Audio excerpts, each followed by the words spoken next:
મારું નામ વિમલ ચુડાસમા છે। નેવું સોમનાથના ધારાસભ્ય તરીકે સેવા આપું છું। ત્યારે અમે સતત ઘણા દિવસોથી હરેક વોર્ડમાં 1 થી 11 વોર્ડમાં વોર્ડ વાઇઝ જે ફરિયાદ લોકોની હોય નગરપાલિકાને અનુલક્ષીને કે જે પાણી, ગટર, લાઇટ અને અન્ય સમસ્યા હોય એના ફોર્મ લઈને ભરવા માટે નીકળ્યા છે।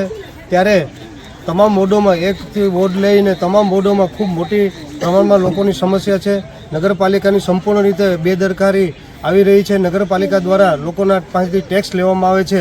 વેરાવળ પાટણ ભીડિયા નગરપાલિકા દ્વારા લોકો પાસેથી ટેક્સ લેવામાં આવે છે, પણ જરાય કામગીરી કરવામાં નથી આવતી।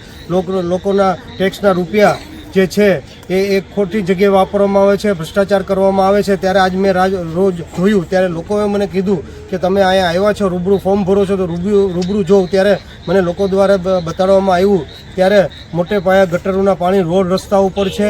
અહીંયા પાછળ તમે જોઈ શકો છો તો અહીંયા તો ઓછામાં 3 કે 4 વીઘા જે લોકો આજુબાજુ રહે છે વચ્ચોવચ્ચ ત્યાં ગટરનું પાણી ભરાયેલું છે અને રોડ રસ્તા ઉપર ગટરનું પાણી ભરાયેલું છે। ત્યારે ખૂબ રોગચાળો એ ફાટી નીકળ્યો છે અને લોકોની સમસ્યા પણ ખૂબ ખરાબ છે।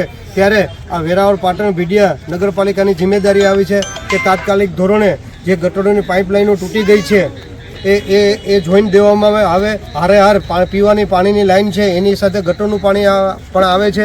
લોકોને પણ રોડ રસ્તાની સુવિધા તો નથી આપી શકતા, પણ લોકોને ગંદુ પાણી પીવું પડે છે।